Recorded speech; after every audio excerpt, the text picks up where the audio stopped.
Bonjour à toutes et à tous. Je suis heureux de vous découvrir aujourd'hui pour notre toute première leçon dans l'apprentissage du jeu d'échecs. Je me présente, je suis Théo Bressy et je vais vous accompagner tout au long de cette année pour l'apprentissage des notions dites stratégiques du jeu d'échecs. Aujourd'hui, nous allons commencer par découvrir le déplacement des pièces. Avant de savoir courir, vous avez d'abord appris à marcher. Eh bien, aux échecs, c'est pareil. Avant de savoir défendre, attaquer, livrer des batailles, il faut savoir bouger ses troupes. Tout le monde est prêt? C'est parti. Nous allons tout d'abord commencer par la tour. C'est simple. La tour est une pièce ressemblant aux tours d'un château. Elle a des créneaux au sommet et elles sont 2 par camp, encadrant les 4 coins de l'échiquier, comme les 4 tours d'un château fort. La tour se déplace en ligne droite, soit sur les colonnes, soit sur les rangées. C'est comme les murailles d'un château, toujours tout droit. Elle peut se déplacer d'1, de 2 ou encore de 7 cases, là où elle le souhaite. En somme, elle peut se déplacer d'autant de cases qu'elle le veut, tant qu'aucune pièce ne la bloque. Regardez, de E4, elle peut aller jusqu'en E8 par exemple, ou simplement en F4. Allez, testons votre compréhension. Si votre tour est en E4, combien de coups lui faut-il pour aller en A1? 2 coups. Soit elle passe par A4 puis A1, soit elle passe par E1 puis A1. En général, une tour met 2 coups pour atteindre n'importe quelle case de l'échiquier. S'il n'y a pas d'obstacle, évidemment. Très bien, donc on résume. La tour se déplace en colonne et en rangée, d'autant de cases qu'elle le souhaite, et les tours se placent dans les coins de l'échiquier. Passons à présent au fou. Vous savez ce qu'est une diagonale? Eh ben, bravo, vous savez comment se déplace le fou. Le fou se déplace en diagonale, d'autant de cases qu'il le souhaite. Nous pouvons d'ailleurs remarquer une particularité. Le fou qui a commencé en E4 se déplace uniquement sur les cases blanches. Et oui, les diagonales de son fou sont toutes blanches et le seront toujours. Si un fou commence sur les cases blanches, il ne pourra pas aller sur les cases noires, et inversement. Petite question. Si mon fou est en C1, est-ce qu'il pourra manger le pion en C5? Oui, en 2 coups. En passant par A3 puis C5 ou par E3 puis C5. Aux échecs, on prend la place de la pièce capturée. On ne saute pas par-dessus, comme aux dames. Ok, et si à présent je mets le pion en E6, peut-on le manger? Eh non, car ce sont des cases de couleurs différentes. Le pion en E6 sur case blanche ne pourra donc jamais être mangé par le fou C1 de case noire.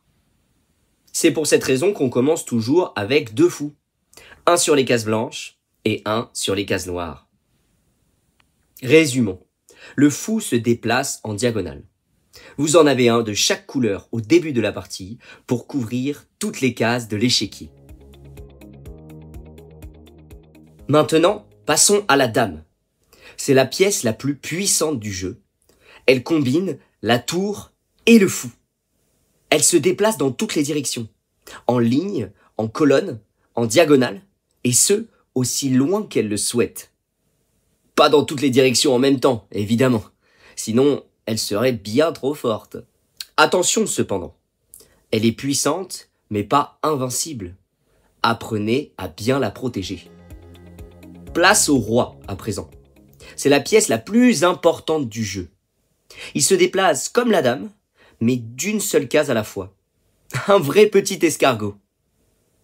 Alors, c'est une pièce lente, mais c'est surtout une pièce particulière. Pourquoi? Parce que c'est la seule pièce qu'on ne peut pas capturer. Oui, vous avez bien entendu, on ne peut pas manger le roi. Petit point règle. Le but des échecs consiste à faire échec et mat au roi. Pour faire échec et mat, il faudrait d'abord faire échec. Commençons donc par cela. Je place une tour noire en H5. On se le rappelle, la tour se déplace en colonne et en rangée. Donc la tour H5 attaque le roi blanc en E5. On dit que le roi est en échec. La tour voudrait manger le roi, mais le roi ne peut pas être capturé. Nous le savons. Le roi ne peut pas non plus rester en échec. Il doit absolument fuir vers une case où il n'est pas attaqué, où il est en sécurité. On peut aller en E6, par exemple. Ok, alors à présent, imaginons que les noirs aient une deuxième tour en G6. Le roi est en échec. Il faut que le roi sorte à nouveau de l'échec. Disons roi E7, par exemple. Les noirs jouent tour H7 échec. Le roi fuit en E8. La tour vient maintenant donner échec en G8. Aïe, le roi est attaqué. Il faut le sauver. Enfin, peut-il encore fuir? Regardons. D8. Non, toujours attaqué par la tour G8. F8. Pareil. Et la 7e rangée. D7, E7, F7. Toutes contrôlées par la tour H7. Une vraie muraille. Le roi est en échec et ne peut plus bouger. On dit que les blancs sont échecs et mat. Voilà, vous savez à présent gagner une partie. Il suffit de mettre le roi en échec et qu'il ne puisse plus bouger ou se protéger. Bon, passons aux 2 dernières unités. Le cavalier est une pièce très spéciale. Il se déplace en L. Il avance de 2 cases dans une direction, puis d'une case sur le côté. Une grande barre et une petite barre, comme un L. On peut voir par exemple qu'il peut aller en C5. 2 pas en avant et une case sur le côté. C'est la même chose avec C3. 2 cases en avant et un pas sur le côté. Le L peut être dans tous les sens. À l'envers, à l'endroit, penché. Pour vous aider, vous voyez que la couleur de la case d'arrivée change par rapport à la couleur de la case de départ. Le cavalier commence sur une case blanche, mais finit sur une case noire. Autre particularité, c'est la seule pièce du jeu qui peut sauter par-dessus les autres. Eh oui, c'est un cheval après tout. Il saute les obstacles. Ici, il passe au-dessus du pion E5 et atterrit en D6. Le cavalier mange le pion D6 en sautant par-dessus un obstacle. Mais il ne s'arrête pas pour brouter en chemin. Impressionnant, non? Dernière unité, le pion. Il est petit, mais indispensable. Le pion avance toujours tout droit. C'est un petit soldat. Son but est de traverser les lignes ennemies et d'arriver à l'autre bout de l'échiquier. Le pion peut donc avancer de 2 ou d'une seule case au début. Il est encore plein d'énergie quand il n'a pas encore bougé.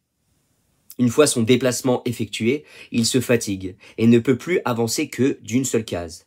Peu importe s'il a bougé d'une ou de 2 cases. De plus, le pion ne recule jamais. Les soldats ne reculent jamais face au danger. Une autre particularité pour ce pion, il ne mange pas comme il se déplace. Il mange en diagonale. Le pion est bloqué par le pion E5. Ils ne peuvent pas se manger. Mais le pion E4 peut manger le pion D5. Les pions ne sont alors plus bloqués et peuvent poursuivre leur déplacement.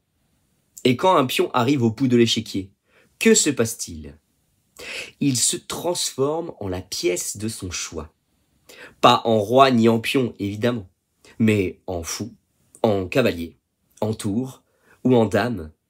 Oui, vous pouvez avoir 2 dames ou même 4 cavaliers de la même couleur sur l'échiquier. Voilà, vous connaissez maintenant le déplacement de toutes les unités.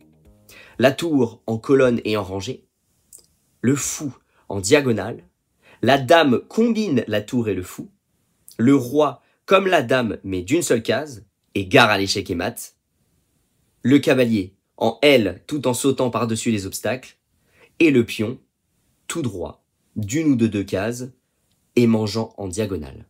Prenez tout votre temps dans vos premières parties, amusez-vous et entraînez-vous. Avec un peu de pratique, vous saurez exactement quoi jouer et pourquoi. Merci d'avoir suivi cette leçon et à bientôt pour la suite. Et n'oubliez pas, il faut 5 minutes pour apprendre à jouer aux échecs, mais il faut toute une vie pour les maîtriser.